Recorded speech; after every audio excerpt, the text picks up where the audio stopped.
फडणवीसांकडून आजही प्रचाराचा झंझावात। फडणवीसांची जालना परभणीमध्ये सभा, तर पुण्यातही विजयी संकल्प सभा होणार।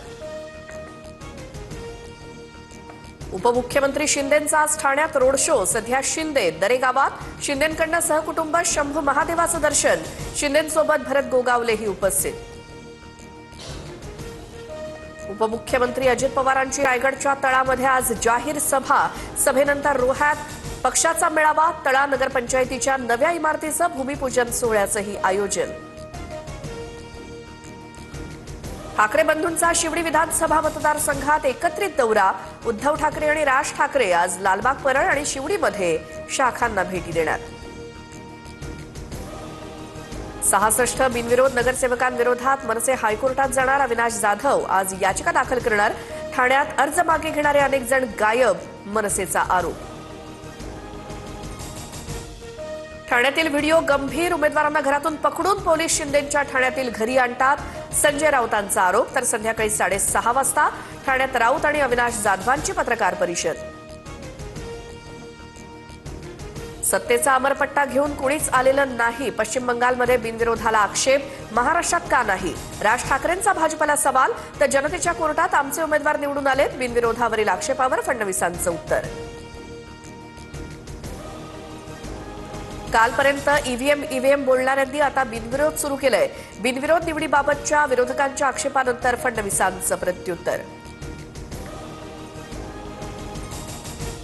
आरोप वृषाली पाटलांवर कारवाई करा। अविनाश जाधवांचं निवडणूक आयुक्त दिनेश वाघमारे यांना पत्र। बिनविरोध आलेल्या नगरसेवकांचे निकाल राखून ठेवण्याची मागणी। आदेश आला की माघार घ्यावीच लागते। डोंबिवलीतल्या ठाकरेंच्या उमेदवार वैशाली म्हात्रेंसोबतची ठाकरेंच्या जिल्हा प्रमुखांची audio clip viral. TV9 Marathi audio क्लिपची पुष्टी करत नाही। पिंपरी चिंचवडमध्ये दोन्ही राष्ट्रवादी एकत्र। सुप्रिया सुळे, शशिकांत शिंदे, अमोल कोल्हे आणि रोहित पवार घड्याळाचा प्रचार करणार। पवार गटाचे नेते जाहीर सभा घेणार। उद्धव ठाकरे नाशिक आणि छत्रपती संभाजीनगरमध्ये घेणार जाहीर सभा। उद्धव ठाकरेंची 9 जानेवारीला नाशिकमध्ये, तर 10 जानेवारीला छत्रपती संभाजीनगरात सभा। उल्हासनगरमध्ये धनुष्यबाणाचा सुपडा साफ करू, गुंडगिरीला आम्ही भीक घालत नाही। भाजपचे माजी आमदार नरेंद्र पवारांची एकनाथ शिंदे आणि श्रीकांत शिंदेंवर टीका। प्रणिती शिंदे भाजपसाठी काम करतात। निवडणुकीआधी प्रणिती शिंदे भाजपात जाणार होत्या। प्रणिती शिंदे आणि देवेंद्र फडणवीसांची डील, सुजात आंबेडकरांचा दावा। अधिकाऱ्यांची कृती अयोग्य, टोकन क्रमांक असतानाही संधी नाही। गुलाब्यातील अर्जांच्या गोंधळावरनं पालिका अहवालात अधिकाऱ्यांवरती ठपका। जनता दल आणि आपचे फॉर्म वेळेच्या कारणावरून नाकारण्यात आले होते। देशातली पहिली हायड्रोजन ट्रेन लवकरच लॉन्च होणार। ट्रेन आणि हायड्रोजन प्लांटची चाचपणी सुरू। हायड्रोजन ट्रेन 20 जानेवारीनंतर जिंद सोनीपत मार्गावर धावणार। सोनं 1100 रुपयांनी महागलं। सोनं 1,35,200 रुपये तोळा, तर चांदी 2,35,000वर।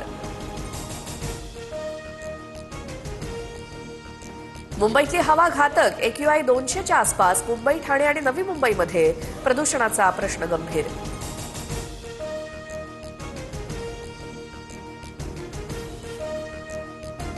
उत्तरेकडनं येणाऱ्या वाऱ्यामुळे पुण्यामध्ये थंडी पुन्हा वाढण्याची चिन्ह। 9 ते 15 जानेवारीमध्ये तापमानात घट होऊन थंडी वाढण्याची शक्यता, हवामान तज्ज्ञांचा अंदाज। आरबीआयनं चलनातून बाद केलेल्या 2000च्या 5,000 कोटींहून अधिक किमतीच्या नोटा परत येणं बाकी। आतापर्यंत 98.41% नोटा परत आल्याची माहिती। एक्सकडनं आक्षेपार्ह आणि अश्लील मजकूर काढून टाकणार। भारतानं खडसावताच निर्णय, अशा लोकांची खाती कायमस्वरूपी निलंबित करण्याची ही घोषणा।